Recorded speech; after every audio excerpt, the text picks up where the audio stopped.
자, 들어가겠습니다.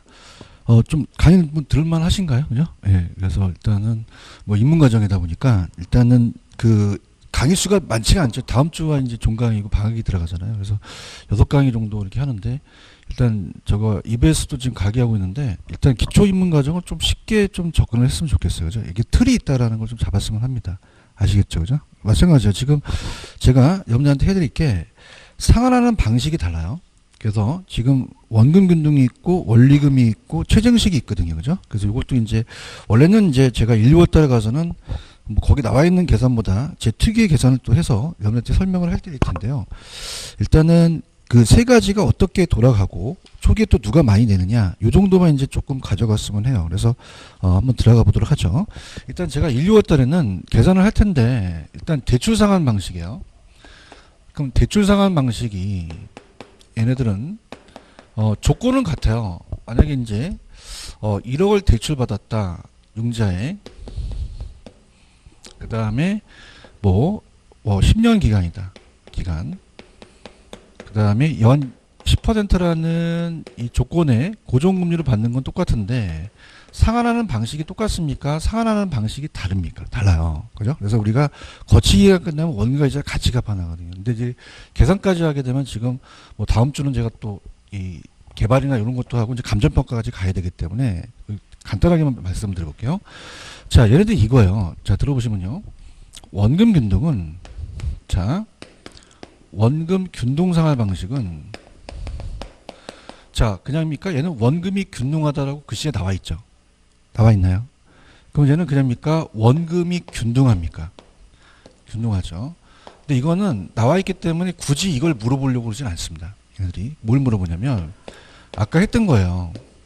자, 아까 첫 해는 상환이 됐어요? 상환이 안 됐어요?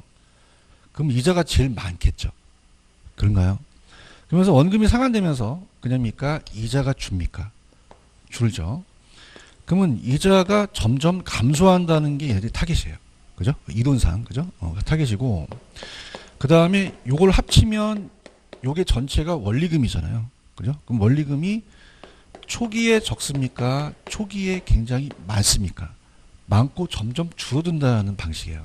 그죠? 그래서 체증식의 반대이기 때문에 체감식이라고도 해요. 근데 원리금 균등 방식은 자, 원리금 균등 상환 방식은 자, 요거는 뭐가 균등하다는 거죠? 그럼 글씨에 나와 있죠. 그죠? 그럼 굳이 얘네들이 원리금이 균등하다는 자체를 타겟으로 잡지 않아요.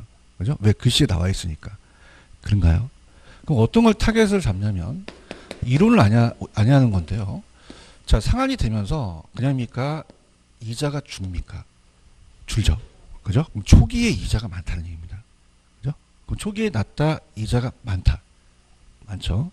많고 이자가 점점 줄어든다는 뉘앙스는 그냥입니까? 여기가 원금입니까? 원금이죠. 그죠? 그럼 원금은 그냥입니까? 점점 많아집니까? 반대로 많아진다는 거죠. 그죠? 원리금으로 구성되어 있으니까. 그런가요? 그럼 얘는 이자는 점점 그냥입니까? 이자가 감소를 합니까? 감소하고 원금이 차지하는 비중은 높게 내는 거죠. 그죠? 이걸 낸다는 거예요. 다시 갑니다. 자, 여러분들 원금 균등이라는 거는 뭐가 균등하다는 거를 글씨에 나와 있어요. 그러면 이걸 굳이 출제원이 타겟을 안 잡겠죠. 그럼 타겟을 잡는 건 그냥입니까? 이자와 원리금입니까? 이자와 원리금이 감소한다는 거죠. 맞나요? 자, 얘는 그냥입니까? 원리금 균등이 글씨에 나와 있습니까? 나와 있죠. 그럼 이게 타겟이겠어요? 그 안에 원금과 이자겠어요? 원과 이자가 차지하는 비중이라는 거죠. 맞습니까? 자, 아까 이자라는 건 상환된 금액에 적용시켜요? 남아있는 금액에 적용시켜요? 그럼 이자가 준다는 건 그냥입니까? 이자가 준다는 건 공통점입니까? 공통점이죠. 그죠? 맞나요? 근데 그냥입니까? 다른 게 다릅니까? 다르게 다르죠. 얘는 뭐가 균등하고요? 얘는요. 원리금이 균등하다는 거고. 맞습니까? 얘는 그냥입니까? 원금이 균등합니까? 얘는 원금이 점점 증가한다라는 거를 다르게 낸다는 거죠. 아시겠죠? 그죠? 그러니까 이걸 타겟으로 잡아요. 아시겠죠? 그죠? 그래서 최정식이라는 건 아까 신혼부부죠. 그죠? 최정식은 많이 내요? 처음엔 적게 내요? 적게 내죠. 최정식은 점증식이고 처음에는 원리금을 조금밖에 내지 않으라는 거죠. 이 원리금이면 이자에도 못 미쳐요. 원리금은 거의 원금은 안 내고 이자만 조금 이걸 내라는 거죠. 원금은 아주 적게 하고 이자를 조금 내니까 그냥입니까? 원리금 부담이 아주 작습니까? 작죠. 그래서 점점 소득이 증가할 거 예상되는 젊은 신혼부부가 났다는 얘기죠. 근데 어떤 일이 벌어지냐면, 자, 원금을 많이 갚았어요. 잘 못 갚았어요. 못 갚다 보니까 나중에는 원금이 더 늘어날 수도 있어요. 그래서 부의 상환이 될 수 있어서 마이너스 상환이 될 수 있다는 거죠. 거꾸로 되는. 자, 그래서 우리가 또 대출자 입장에서 위험하니까 또 이자를 놓겠죠. 그죠? 그 나중에 제가 요걸, 제가 만약에 이제 1,000만 원이다. 그리고 간단하게 이제 소개시켜 드리면서 1, 2월 달에 얘는 처음에 60만 원 내고 제가 그 다음에 얘는 초기에 200만 원 내고 그 다음에 얘는 130만 원씩 균등하게 냅니다. 라고 할 거예요. 자, 그러면 초기에는 원금 균등이 제일 많이 냅니다. 누가 제일 많이 낸다? 그 다음에 누가 그 다음이죠? 원리금과 최저금식이 제일 적게 내는 거죠. 아시겠습니까? 그래서 이따 그래프를 보시게 되면은, 자, 우리가 보세요. 그럼 요게 원리금이라고 한다면, 원리금. 자, 초기하고 후기가 있습니다. 그럼 초기하고 후기가 있다. 자, 들어볼게요. 자, 그럼 당연히 원리금 균등 상환은 이 원리금이 그냥입니까? 균등합니까? 균등하죠. 그래서 130씩 마지막에도 130씩을 낸다는 얘기죠. 이해하셨습니까? 무슨 균등이니까? 원리금 균등이니까. 그죠? 원리금 균등이니까. 자, 그 다음에 원리금 균등 상환 방식이니까. 그럼 최저금식은 그냥요. 처음에는 적게 내요. 60만 원이 제일 적으니까 초기 부담은 적을 거란 얘기죠. 그러면서 점점 그냥입니까? 이 금액이 많아집니까? 많아지고. 그럼 원금 균등이라는 건 어떻죠? 원금 균등은 처음에 적게 내요. 제일 많이 내요. 많이 내고 얘가 이렇게 된다. 체감식이 된다는 거죠. 아시겠죠? 그죠? 요것만 선을 잡으세요. 그죠? 그래서 천천히 갈게요. 자, 페이지 가시면은 333페이지로 갑니다.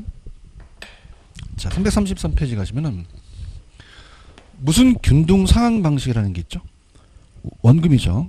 자, 원금 균등은 말 그대로 그냥입니까? 원금이 동일합니까? 그래서 원금은 저당 원금을 상환기간으로 나눠서 일정하게 상환하고 이자는 매기간 만에 저당 잔금에다가 이자를 곱해버려요. 넘겨보세요. 자, 그러면 얘는 핵심 2번의 별표. 자, 칠판을 보면서 원금 균등은 그냥입니까? 상환기간 동안에 원금이 일정합니까? 원금이 일정하죠. 그죠? 이자는 어떻게 돼요? 감소하고 원금과 이자가 저당 지불액이거든요. 그럼 초기에 많고 후기에 적어지겠죠. 그렇죠? 다시 할게요. 초기에 적어요. 초기에 많아요. 많고 점점 적어지겠죠. 아시겠죠? 그죠? 이렇게 보시면 됩니다. 자, 그 다음에 원리금 균등이라는 상환 방식이 있죠. 원리금 균등은 매기간마다 원금과 이자의 저당 지불액을 구하는데 원리금 상환액은 융자액 곱하기 따보세요. 저당상수. 요걸 이제 곱해버려요. 찾았습니까? 저당상수라는 자체는 이제 합폐시한 가치인데 이건 나중에 제가 아까 합폐시한 가치에서 안 했거든요. 근데 나중에 이제 이걸 하는데 지금 합폐시한 가치는 그냥 그렇고 그냥 은행이 원리금 상환할 때 저당상수를 이용하더라. 그냥 그렇게 가져가세요. 그 다음 어느 쪽에 자, 그럼 원리금 균등은요. 자, 보세요. 상환기간 동안에 저당 지불액에다가 원리금이라고 적으세요. 이 저당 지불액이 원리금하고 똑같은 용어입니다. 저당 지불액이 원리금이에요. 저당 지불액이 뭐라고요? 원리금. 그러면 어떻게 돼요? 저당 지불액이 원리금이죠. 그죠? 그럼 원리금에서 기간 초에 자, 그냥입니까? 이자가 차지하는 비중이 높습니까? 높고 원금이 차지하는 비중이 낮겠죠. 그런가요? 근데 기간 말에 갈수록 그냥입니까? 이자 비중이 급감합니까? 원금 비중은요. 늘어난다라는 게 키포인트가 되는 거죠. 이해하셨습니까? 자, 이게 굉장히 이해가 안 가실 텐데. 자, 따라보세요. 원리금 균등이잖아요. 뭐가 균등하죠? 원리금이 균등하죠. 근데 원리금이 균등하다는 건 그냥요. 글씨에 나와 있어요. 나와 있기 때문에 타겟을 안 잡는 거죠. 그럼 그 안에 원금과 이자가 차지하는 비중을 내는 거죠. 그럼 생각해 본다면 얘나 이자에는 상환된 금액에 적용시켜요. 남아있는 금액에 적용시켜요. 그러면 이자가 점점 준다는 얘기죠. 그런가요? 그럼 원리금이라는 건 뭐와 뭐를 더한 겁니까? 그럼 원금이 좀밖에 안 된다는 거예요. 이 원리가. 아시겠습니까? 그럼 이자는 점점 어떻게 되고 감소하고 원금은 늘어난다는 것을 발견한 거죠. 화이팅 하세요. 이해하셨죠? 그죠? 이렇게. 그래서 처음 하니까 좀 헷갈리는데 좀 계속적으로 보시면 이제 눈에 들어와요. 3번. 그럼 일반적인 부동산 금융에 있어서 원금 균등 상환보다 원리금 상환 방식이 적절하다. 대출 기간은요. 장래 차입자의 소득 증가나 자산 가치 증가로 인해 원리금 상환이 안정적이기 때문에 원금보다는 원리금이 더 선호할 수 있다는 얘기죠. 아시겠습니까? 이렇게 가시고요. 그 다음 밑에 가시면 최정식이라는 단어가 있어요. 찾았나요? 최정식은 초기에 많이 내요, 초기에 적게 내요. 저당 지불액이 원리금이거든요. 시간이 지남에 따라서 커지기 때문에 최정식, 점증식이라고도 해요. 그럼 이 방법은 초기에 낮은 수준의 저당 지불액이 원리금부터 시작해서 차입자의 소득이 늘어난다. 자, 여러분들, 자, 이거가 이제 아직은 이렇게 안 나왔는데, 최정식은, 자, 신혼부부들이 좋아요. 소득이 안정된 늙은 젊은. 자, 갓 신혼부부들이 직장을 가면요, 바로 막 임원 달아주지 않죠. 그냥입니까? 사원서부터 시작합니까? 그럼 얘는 그냥요, 소득이 증가할 거를 예상해요. 그러면 최정식이 낫다는 거죠. 아시겠죠? 그죠? 그래서 최정식이, 그래서 초기에 낮은 수준의 저당 지불액을 시작해서 차입적인 소득이 늘어날 거라는 자체는 요거는 이제 젊은 신혼부부나 젊은 층이 유리하다는 얘기예요. 그래서 사전에 합의한 예정된 증가율로 단계적으로 저당 지불액 인상하는 방식이죠. 그럼 2번 나왔네. 별표. 미래의 소득이 확실한 늙은 젊은 계층이 좋죠. 찾았습니까? 그 다음에 취득한 부동산에 대해서 보유 예정 기간이 너무 길잖아요. 그럼 얘가 채무례행을 해버려요. 그건 어떻게 했습니까? 보유 예정 기간이 좀 단기인 차입자가 이용하기가 적합하죠. 그렇죠? 그냥요, 빨리 갚아야 돼요. 빨리 갚니다. 나중엔 또 더 늘어나잖아요. 그죠? 그래서 보유 예정 기간이 단기인 차입자한테 이용하기 적합하다는 거죠. 아시겠습니까? 그죠? 왜냐면 나중에 가서 좋을까요? 나중은 더 많아질까요? 많아지니까 채무례행이 더 높아진다는 얘기죠. 아시겠습니까? 그래서 보유 예정 기간이 짧은 사람한테 유리하다 나왔었고요.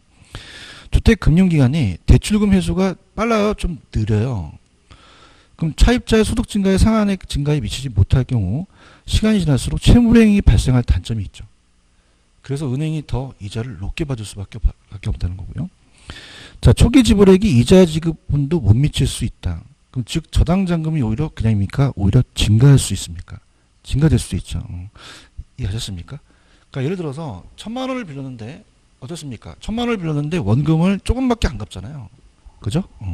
그럼 갚을 금액이 그냥입니까? 점점 많아집니까? 많아질 수 있어요. 이자도 안 갚아버리면. 아시겠습니까?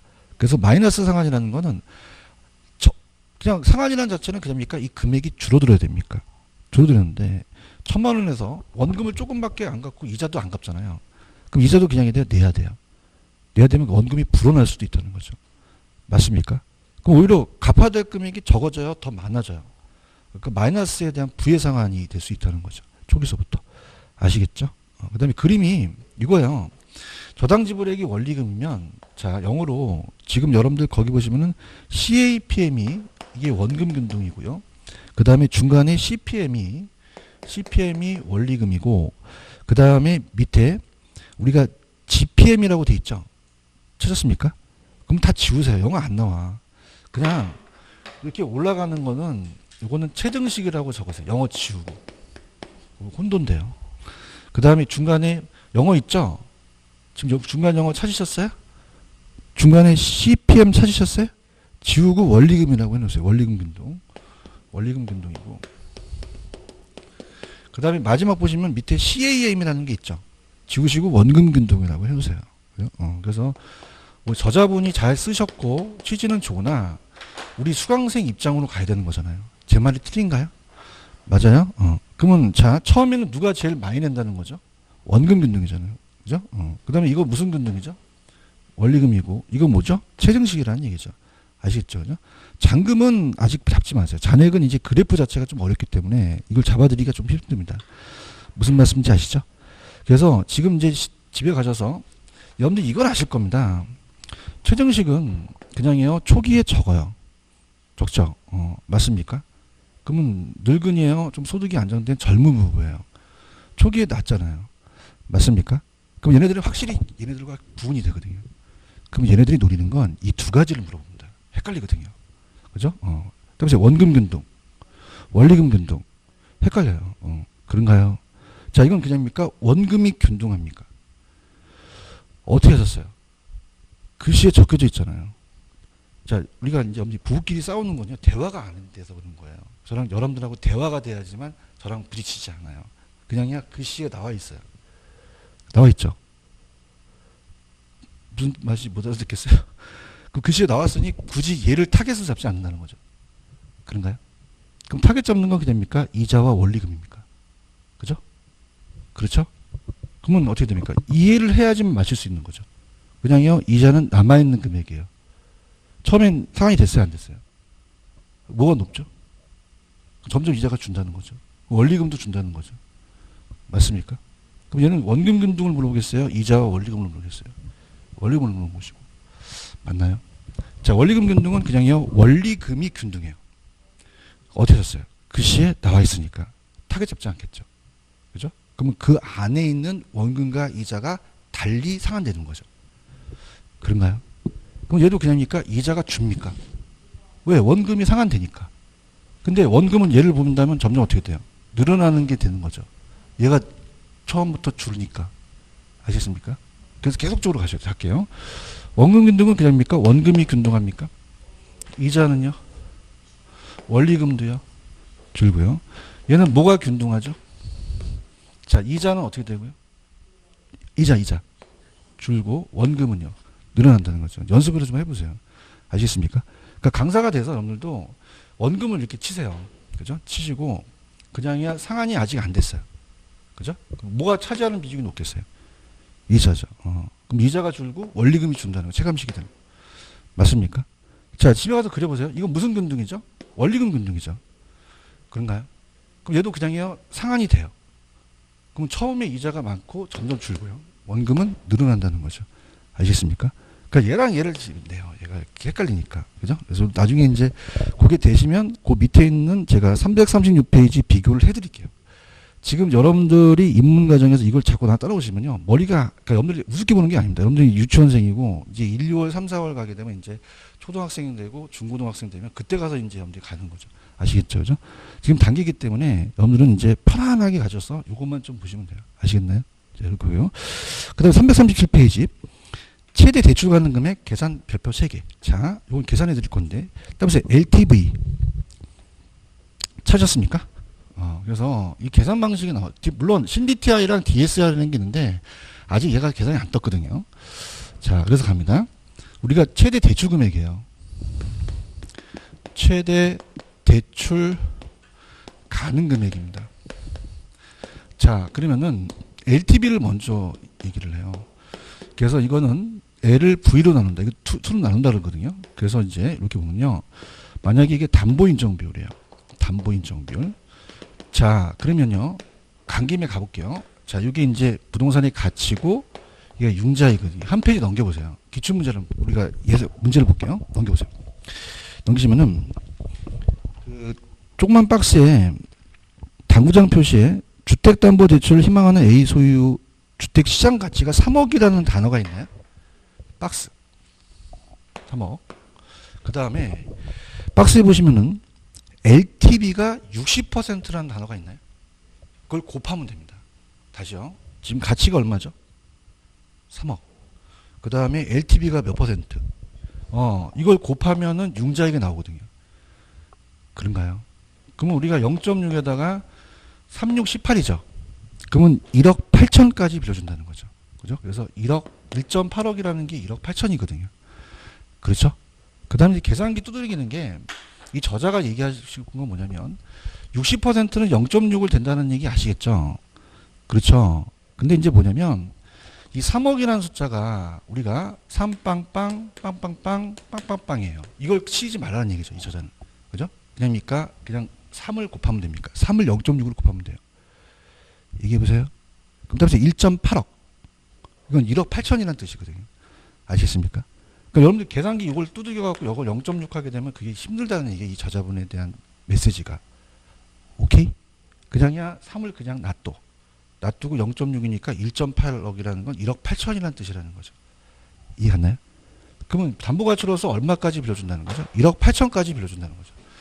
그렇죠. 그럼 전 페이지 가서 이제 알았어요. LTV를. 337페이지. 그럼 LTV는 론 투 밸류예요. 그래서 L을 V로 나눈다. 2는 이제 나눈다. 야매고. 융자 비율은 부동산 가치에 대한 대출 금액이 크겠죠. 그러면 대출 가능 금액은 어떻게 나왔죠? 아까 이 60%에다 그냥입니까? 3억을 곱했습니까? 그래서 1억 8천 나왔죠? 그럼 차입자의 소득과는 관계가 없어요. 그렇죠? 근데 따라서 DTI. DTI는 소득이 돼야 된다는 거죠. 그러니까 이건 뭐냐면 너 집값이 얼마니? 3억이요. 그럼 너 3억에 60%까지 돈을 빌려주겠다는 거고. 그죠? 그 다음에 소득이 높아야지만 빌려주겠다는 거예요. DTI는. 그래서 데비트 투 인컴은 자, 총부채 상환 비율입니다. 부채를 상환하는 능력을 가지고 빌려주겠다는 거죠. 자, 그래서 이거는 아까 L을 V로 나누듯이 D를 또 I로 나눕니다. 야매입니다. D가 따보세요. 원리금. 원리금 들어보셨죠? 그죠? 아까 원리금. 그 다음에 얘가 I가 따보세요. 연소득. 연소득이에요. 자, 그러면 얘와 얘를 곱하면 얘가 나오는데 한번 넘겨보세요. 자, 넘기시면은 자, 당구장 표시에 연소득이 지금 얼마라고 되어 있나요? 5천이라는 단어가 있나요? 찾았습니까? 그럼 5천만 원이면 연소득 얼마야? 5천만 원이야. 그럼 DTI를 찾아보세요. DTI. DTI가 40%죠. 그죠? 그럼 얘가 어떻게 됩니까? 5천만 원에다 0.4를 곱하면 2천만 원. 자, 어떻습니까? 요거 5천만 원에다가 지금 아니다. 50%. 자, 이게 오타가 났네. 자, 이게 40이 아니라 50입니다. 그죠? 아, 아직 내가 찾았네. 지금 여러분들 해서는 50이라고 돼 있죠? 그럼 50이 돼야 돼요. 고치세요. 그럼 50%가 맞아요. 그럼 어떻게 되냐면 이게 50%라면 0.5라면 자, 55, 25, 너 2,500만 원으로 상환할 수 있는 능력으로 갖고 돈을 빌려주겠다는 거예요. 맞나요? 왜냐하면 연소득이 5천이니까 50%만 네가 원리금을 상환할 수 있는 돈을 능력을 빌려주겠다는 거죠. 이해 갔죠? 근데 이게 봐봐요. 아까 여러분들 따라서 저당상수, 그죠? 그래서 잠깐 좀 어려운데 제가 여러분한테 조금 몸을 걸겠습니다. 334페이지 갑니다. 하시면 밑에 식을 불러봐 주세요. 뭐라고 돼 있나요? 원리금 상환액은 뭐 곱하기 뭐라고 그랬죠? 융자금 곱하기 저당상수라는 단어가 있나요? 찾았습니까? 그러니까 저당상수는 우리가 아직 안 배웠지만은 내가 대출 가능 금액을 구하려고 그래요. 그럼 여기다 저당상수를 구하는데 자, 이 저당상수는 시험 문제에 주어집니다. 안 주어진다, 주어진다? 주어져요. 0.1이라고 주어질 가능성이 크거든요. 그죠? 그럼 우리가 지금 여러분들 원리금을 따라서 2,500만 원 나왔죠. 그죠? 그럼 2,500만 원 나왔고 그 다음에 얘를 알고 싶으면 얘를 나누면 됩니다. 그런가요? 자, 할게요. 자, 얘가 따라서 6 얘는 따라서 몰라. 따라서 몰라. x 얘는 따라서 2 그죠? 그럼 얘는 어떻게 구하는 거죠? 나눠야죠. 대답해 다음 넘어가요. 얼마에서 얼마나 6을 2로 나누는 거죠. 맞습니까? 그러면 원리금이 나왔다면 얘는 저당상수로 나누게 되거든요. 이해하시죠? 그죠? 무슨 상수로 나눈다? 저당상수 나눠버려요. 이거 나중에 이제 제가 이 저당상수를 아직 안 했기 때문에 모음이지만은 이렇게 된다는 거죠. 그죠? 그럼 저당상수가 지금 0.1이잖아요. 맞나요? 그럼 공 하나 더 붙죠? 그럼 2억 5천이라는 거죠. 얼마다? 그럼 자보세요. 자, 자보세요.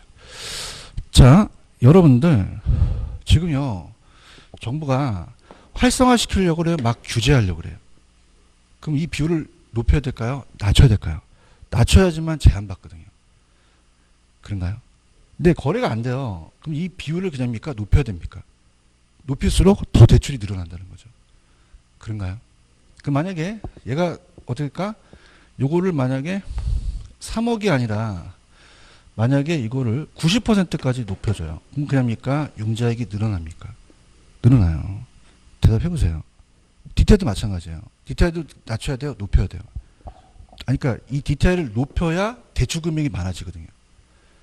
그런가요? 그럼 얘를 높이게 되면 그냥입니까? 얘가 올라갑니까? 올라가면 대출액도 많아질 수 있다는 거죠. 이해하셨죠? 그러면 자, 우리가 시험 문제가 얘는 2억 5천이라는 거 이해 가셨나요? 그죠? 그럼 이 둘 중에서 작은 금액을 선택해요. 큰 금액이다, 작은 금액이다? 그럼 실제로 얼마 빌려고 했어요? 1억 8천만 원 빌려준다는 겁니다. 아시겠죠? 그래서 334페이지의 그 박스는 자, 우리가 아까 넘겨보세요. 자, 338페이지 가시면 그 박스는 따보세요. 주택담보대출. 근데 중요한 시기 찾으셨는데 DTI가 몇 퍼센트죠? 50%예요. 찾으셨나요? 그럼 50%에다가 아까 그 연소득이 5천이니까 2,500만 원이 원리금이거든요. 근데 제가 아직은 좀 힘드시겠지만 무슨 상수를 나눠준다 그랬죠? 더당상수예요. 그러면 2억 5천이 되는 거죠. 그렇죠? 그럼 1억 8천과 2억 5천 중에서 작은 금액이니까 1억 8천을 한다는 게 시험 문제 100% 출제가 됩니다. 찾았습니까? 근데 신DTI와 DSR은 나중에 설명하는데 이게 지금 만들어졌는데 이걸 갖고 계산 문제가 안 나왔거든요. 그죠? 그러니까 우리가 봤을 때는 그냥 요 밑을 갖고 낼 것 같아요. 아시겠죠? 그죠? 왜냐면 옛날에 DTI 자체가 있었기 때문에 신DTI나 DSR은 좀 복잡하거든요. 그죠? 그래서 이 저다도 이 기출문제 위주로 된 것 같아요. 이해 갔나요? 그럼 전 페이지 가십시오. 그러면은 전 페이지 가시면은 2번 자 337페이지 총부채 상환 DTI라는 거 이해 가시겠어요? 그럼 이거는 그냥입니까? 차입자의 연소득이 중요합니까? 대출액 원리금 상환의 기타 부채를 가는데 기타 부채는 아직은 안 할게요. 기타 부채가 있으면 더 제한이 되거든요. 그죠? 이렇게 하셔서 연소득으로 기준한다. 그냥 그렇게만 가져가시면 됩니다. 아시겠죠? 그래서 자 조금 전에 그 문제로 해서 마무리 좀 할게요. 그 다음에 이제 다음 시간에 338페이지 가시면 밑에 상가는 조금 지금 하기 좀 어려워요. 이건 부채 감당률인데 나중에 좀 해줘서 제가 다음 주는 일단은 저한테 페이지로는 저한테 몇 페이지를 해달라고 하냐면 다음 주에 저한테 350페이지를 해달라고 하세요. 그 다음에 요 문제를 다시 한번 풀어보도록 할게요. 자, 갑니다. 너무도 중요합니다. 요 문제 풀고 마무리하겠습니다. 338페이지 다시 가죠. 자, 요 문제 별표 3개 치셨습니까? 자, 보세요. 주택담보대출. 자, 이 시장가치가 얼마죠? 3억이죠. 맞나요? 그 다음에 LTV가 몇 퍼센트죠? 60%죠. 이거 곱하면 대출 금액이 나와요. 그럼 368, 1억 8천인가요? 맞습니까? 자, 근데, 자, 연소득이 얼마죠? 5천. 자, DTI가요. 50%. 그럼 원리금을 2,500만 원 상환할 수 있는 능력으로 빌려준다는 거죠. 근데 아직은 안 배웠지만 무슨 상수로 나눠라. 저당상수로 나누는 거죠. 그러니까 저당상수를 0.1로 낼 가능성이 높습니다. 그죠? 왜냐면 얘네들도 귀찮으니까 0.1로 만져줘요. 그럼 2억 5천에서 0.1은 공이 하나 더 없거든요. 그죠? 2,500에서 그럼 얼마다? 2억 5천이라는 거죠. 그럼 큰 금액, 작은 금액을 빌려준다는 걸 꼭 가져가시기 바랍니다. 이해하셨죠? 자, 이렇게 해서 정리하시고, 자, 그 다음에 이제 제가 중요한 것들만 좀 갈게요. 넘겨보세요. 넘기시면은, 자, 322페이지를 가셔서, 322페이지 가시면, 지분금융과 부채금융이라는 게 있나요? 별표 3개입니다. 이건 되게 중요합니다. 322페이지 가시면, 지분금융, 부채금융 찾으셨죠? 얘가 무조건 90번 되시면 나와요. 그래서 오른쪽 같이 이렇게 지분금융을 골라라, 부채금융을 골라라 나오거든요. 근데 올해는 자, 입문 과정에서는 가세요. 지분은 그냥요, 자기 거예요. 그럼 자기 그냥입니까? 주식을 팔았습니까? 그래서 자금을 융통한 거죠. 채권을 발행해요, 주식을 발행해요. 주식을 발행하죠. 그럼 투자는 배당을 먹는 거죠. 맞습니까? 근데 밑에 부채는 그냥요, 남의 돈을 빌린 거예요. 그러면 사채나 채권을 발행해서 타인 자본을 조달해서 이자를 주는 거죠. 그런가요? 이거 잘 나오고요. 그 다음에 넘겨보시면은, 자, 잘 나올 만한 게, 아까, 고정이자와 변동이자는 뭐, 여러분들이 그냥 그렇고요. 지금 했던 333페이지 가시면은, 333페이지 가시면, 주택금융의 원리금 상환 방식이라는 게 있나요? 이게 잘 나옵니다. 그럼 자, 할게요. 자, 상상을 해보세요. 원금 균등은 넘기면서, 그냥요, 원금이 균등해요. 균등하고 넘겨보세요. 그냥입니까? 이자는 감소합니까? 감소하고 원리금이 초기서부터 많고 적어진다는 거죠. 그 다음에 원리금 균등은 그냥요, 당연히 오른쪽 원리금이 균등해요. 그럼 그 안에서 기간 초에는 그냥입니까? 이자가 많습니까? 원금이요. 낮죠. 그럼 갈수록 어떻게 돼요? 이자 비중이 급감하고 원금 비중은 높은다는 게 키포인트가 되는 거예요. 그럼 최증식은 그냥입니까? 넘기시면 초기에 낮게 됩니까? 그럼 미래소득이 확실한 늙은 젊은 보유기간이 단기인 사람한테 유리한다는 걸 머릿속에 두시고요. 맞습니까? 그 다음에 LTV는 그냥요. LTV와 시장가치를 곱하면 1억 8천이 나왔죠. DTR은 그냥요. 연소득이에요. 그럼 5천만 원이면 너 50%만 갚을 수 있는 능력으로 빌려주겠다는 거죠. 그죠? 근데 이걸로 끝납니까? 저당상수로 나눕니까? 그래서 2억 5천이 나오게 해요. 그래서 이둘 중에 작은 금액을 빌려주겠죠. 오케이? 이렇게 해서. 다음 시간에 그 증권을 저한테 해달라고 하세요. 아시겠죠? 여기까지입니다. 수고하셨습니다.